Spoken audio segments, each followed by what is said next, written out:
Today's episode is presented by Lodestar, the fee experts. Hi, everyone. Welcome to this week's episode of Lending Leaders. We have a great guest today, a good friend, second-time returning guest, Tim Nguyen, CEO and founder at BeSmartee. Tim, thanks so much for coming on. I know we chat a lot. I'm excited to talk about what you're seeing now in the industry, what you guys are doing, looking into 2024, and anything else we feel like talking about in the next 20 minutes. Awesome. Jim, thanks for having me on as always. Right. This is, some very excited. Sometimes we have a lot more questions prepared than others, but I think this is a conversation where we'll have an easy time filling the time. So just to start, BeSmartee POS platform, amongst other things, working with lenders all throughout the country. What are you seeing now in the market and your current clients, potential clients? Yeah, great. I think it's a great place to start. Undoubtedly right now it's all about volume forecast. Mm-hmm. So, when we got a little early Christmas gift, as everyone remembers, with the bonds and the rates. We had a little scare with the job reports. I think it was last Friday or the week Friday before that. A little scare yesterday with the retail sales. But overall, I think the consensus still is, 3/4 rate point drops in the first half of this year, leading to about a 20% increase in volume in the second half of 2024. I think it's making people optimistic. That's all I'm hearing people talk about on our client base side and our potential client base side. I have strong opinions about it because I want to caution, right? The peanut butter will not spread evenly. Right? And unfortunately, what I've seen is over the last 24 months, you've had a lot of big players buy servicing. Think of Home, think Mr. Cooper, right? They're buying a lot of servicing. They've continued to invest in a better retention mousetrap. Mortgage, lenders, IMBs in particular, have sold off their servicing for cash during this period. So they're going to be in a stronger position, right? They're going to have a stronger retention trap. They have an unfair advantage. Mm-hmm. So they're going to benefit from this. We also see our community banks, our community credit union customers are going to benefit from it as well. Because, the tide will lift all boats, just not as much, a little bit more for the big guys. The FIs will have a lift. I'm most concerned about our kind of mid-tier market and our lower mid-tier market where they've retracted.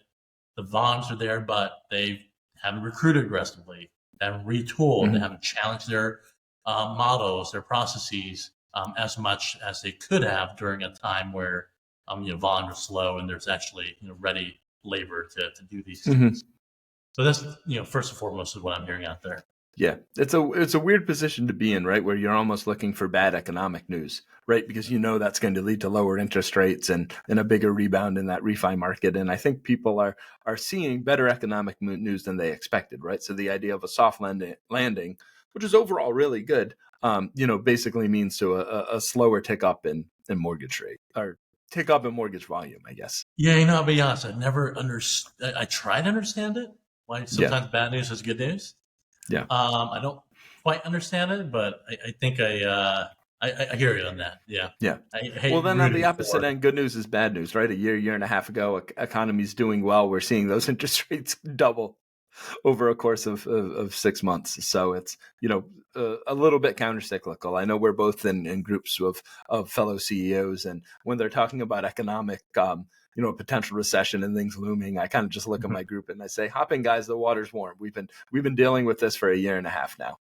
Yeah. And I think the second thing that's really kind of top of mind so far in the last, say, 30 days, leading, from 2023 into 2024 is recruiting. We're hearing a lot more about recruiting. I still, if you look at the numbers based on volume versus personnel and mortgage, we're still about 25-30% overemployed.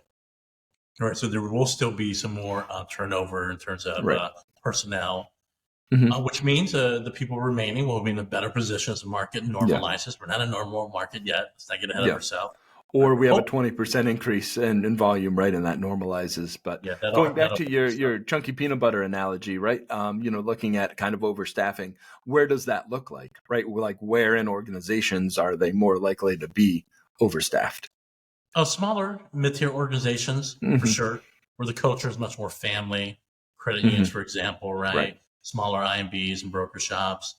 It's much more family atmosphere. They will look at the data. They have good data. And if you can look at someone's pull-through rate, look at someone's production, right? Number of touches in underwriting, is clogging up underwriting.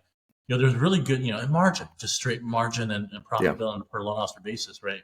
The data's out there. The LOS and BI tools are really good at it. But it's really difficult for small organizations to have such a family atmosphere. Employees have been there for 15, 20 years to, automate them out of a job. And not promoting that at all. But it's a challenging position to be in. Yet people that have been loyal to the company and the brand and part of the team, part of the family, really. Yeah. You got to just, what did I say? You got to kind of pull through and make sure that you keep as much people as you can, because you will need them back. You will need those people. Right, exactly. And hopefully you can avoid that ups and downs of hiring and firing that you see a lot in the industry. That's one thing about the mortgages that I absolutely despise is the ups and downs of it. Right? Especially with larger companies where it's easier to just, churn and terminate 500 employees with I talked to a top 10 lender at one point, and I think this was still a year ago. As of, between 2020 and then, I think they hired and fired 10,000 people.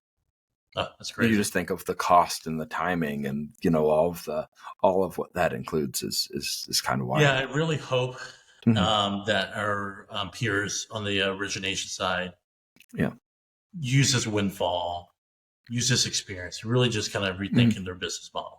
Well, do you see people doing that now? I mean, we definitely do, right? Do you see folks preparing for that, trying to get more efficient, trying to avoid having to hire a lot of people? Yes, and then no. So during the height of it all, yes, we got to redo things. We got to, do X, Y, and Z. And as things normalize and people got a little bit more comfortable, maybe with the new norm and the new expectations that we see this year, I'm starting to see old habits come back. It takes a lot of discipline, I think, to really focus on lean execution and, expectations internally. And it's not a one and done. It's a cultural thing, or it's a forever thing. But I think if our clients, if our industry can do that, that means people will be less up and down, in and out of companies. Yeah. Revenue and cash will be less up and down. Yep. So kind of along those lines, seeing, reading the tea leaves of what things are looking like in 2024 and beyond, how are you at BeSmartee kind of preparing for that? How are you trying to help your lenders, navigate this new normal, to use an overused term? First off is listen to them. Get closer to your customers, really understand what's going on in the street. And if you have the opportunity, go sit next to a loan officer.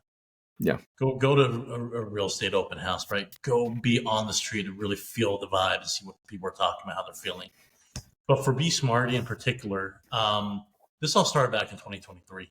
So we made a very conscious effort or decision in 2023 that we weren't going to reduce our R&D budget. So when it comes to product and engineering, we kept it the same. We didn't cut into it. This year, we're going to increase that budget. And the reason why we kept it the same is we knew we will normalize. It's just a matter of when. We thought it was going to be second half of 2023. I think it's going to be second half of 2024 now. It wasn't a comfortable decision. Right. It put a lot of pressures on the business, but I think it was the right decision. Because our clients expect us to keep on innovating. And innovating in software in particular, it's like construction. It takes a lot of money and time and effort. Yeah. So we got a lot of, so we have what I call a trifecta that we're going live with in March of this year at the ICE conference. So we're really excited to unveil a new brand. The consumer UIX has been lifted. We've always been focused on the automation of data processes. That will still remain. We're lifting the consumer experience. We're also lifting a ability for loan officers and agents to better connect out in the field at a better price point, and better, data and communication tools out in the field to really support that purchase market direction. So it seems like this is kind of a reaction to more purchase-oriented market going forward, as well as kind of changing consumer expectations and really the focus on that borrower experience. I would say it's part reaction because we always knew that the consumer experience is important, obviously. We always knew that purchases is where you really want to cut your teeth because refis are also up and down. But it's more of a strategic decision that's been in the works for a long time, right? When BeSmartee was launched, we had one mission in mind: how do you take a bar from a first name, last name email to a paid appraisal in about 15 minutes? And we accomplished that. The automation is ridiculous, but the automation in some cases is over, it's a little bit too much for adoption, right? So we had to tail back some of the automation. So because of that conscious decision, we created an acceptable UI. Now we're lifting that, creating an excellent UI. We've had tools for the realtors and loan officers, but they were limited. So we put more resources in that direction to really get that trifecta. Or when you look at mortgage point of sale vendors, pick one for this reason, pick one for this reason, pick BeSmart for automation data. Now we're looking at a way to, you can get it all from one vendor at a subscription, type of model price point. So the idea of like a good UI, automation, and that connectivity, right? Kind of all three in one. Yeah, exactly. You don't need multiple vendors for it, right? You should have one vendor, one throat to choke, so to speak, and have that the continued innovation. Now it's funny as we look towards 2024 and 2025. AI obviously is going to be kind of where we start cutting our teeth on. Yep. And before I ask you about AI too, I always curious, in introducing this new product without giving too much away, what led you to want to do a rebrand opposed to kind of doing it within the current BeSmartee, banner? So we're still going to keep the BeSmartee name. The logo is going to change. The product names are going to change. Okay. The way the products are configured is changing. The way we tell our story. It boils down to one thing for us. Is we have a lot of big lenders. We push about 90,000 applications a month in this market today. And it's pretty good amount of volume. It's not the biggest, but it's pretty good. But our name is not as known as some of our competitors. We really want to take this as an opportunity to say, hey, world, we call it the reintroduction. Here we are, meeting you again for the first time, right? Yep. I'm going to really be able to tell that story, articulate that story of who we are, what we stand for, where we're going. Concretely and through branding, through messaging, through the product line, through day-to-day interactions. Yeah. Well, we went through our kind of rebrand with our logo and website and all that about 2.5 years ago. So I don't envy you. It was a lot of work to go through. I was happy with the result and everything, but it takes a lot of time. Our team's been fantastic. Yeah. Our marketing, our sales team, our product team. Yeah. I just look at the logo and say, that looks great. I don't know how you guys did it, but that's awesome. So you had mentioned AI, right? And when we were at our last conference together this fall, every other booth seemed to be AI, right? I couldn't for the life of me tell you what half those companies did, but everyone had AI on their booth, right? So how were you kind of viewing that from the moves you're making, from what you're hearing? Like, how do you view AI in this industry? Well, first off, I would say be careful, be cautious with AI, especially if it's very specific to core mortgage operations. Okay. I think AI is the future. Don't get me wrong. I've actually made multiple investments in AI as an angel. So I'm starting to learn a lot more about it. Here's my recommendation to our industry is be keen on AI. It is the future. That's the first thing we got to understand. But be careful and cautious. I think the best thing to do is what we did. Start consuming AI in non-core functions. For example, marketing, legal, sales, copyright, customer research. support. Exactly. There's some great tools that have been out there. It's been proven and scaled. Start there. Just be a consumer of AI in non-core functions, right? And then start bringing in your core functions. But be very careful. Like for us, being technology companies, bring into code and QA and so forth. For a mortgage lender, it's the automation of underwriting, automation of X, Y, and Z. Right. I'm not saying that vendors out there are not good. I'm just saying be really careful because it's still really early. Right. Everyone made different bets and different AI brains. Right. So we just got to make sure that you can get lift first, build it into your culture, and then start really digging into the core processes. A lot of people say, "Hey, let's build our own large language model. Let's bring in our own AI." Like, where do you stand on using kind of the given vendor versus trying to go it alone? Use a vendor. Yeah, for sure. There are a lot of really, really, really smart people, way smarter than I am, that are building these systems. There's billions and billions of dollars of experience and contacts and resources and government, influence. I don't know how I could ever compete against a ChatGPT and some of the other ones being backed by billionaires. Right. It literally is rocket science for me. Right? It's good. But see, the way I see it is, call ChatGPT call it Spock from Star Trek. Yeah. Right. Someone else has come up with another one. It's Einstein. Then it's Newton. Or the point is, all these AIs, in my opinion, they're almost like you got to look at it like a living, breathing organism. They're all really smart, but they've all been trained. They grew up a little bit differently. Yeah. So they're all going to answer the same question a little bit differently, right? Mm-hmm. And I treat I use AI on a daily basis as an advisor, as a research tool, as a sounding board. Mm-hmm. And I caution everyone, right? Like, treat it like your attorney. Listen, get that advice, but ultimately it's your neck on the line. If something goes wrong, you have to make the final decision. Don't just only trust and understand, like an attorney, there's going to be a bias in everything they say, right? A job of attorney is to mitigate risk, right? And that's always going to be the answer they have. AI just has no morality around what it does, right? It's taking in information and kind of spitting out what it thinks is best for you, right? So you shouldn't run your business from an attorney or from AI, right? Somewhere in between. Well, but it does have some morality built in, right?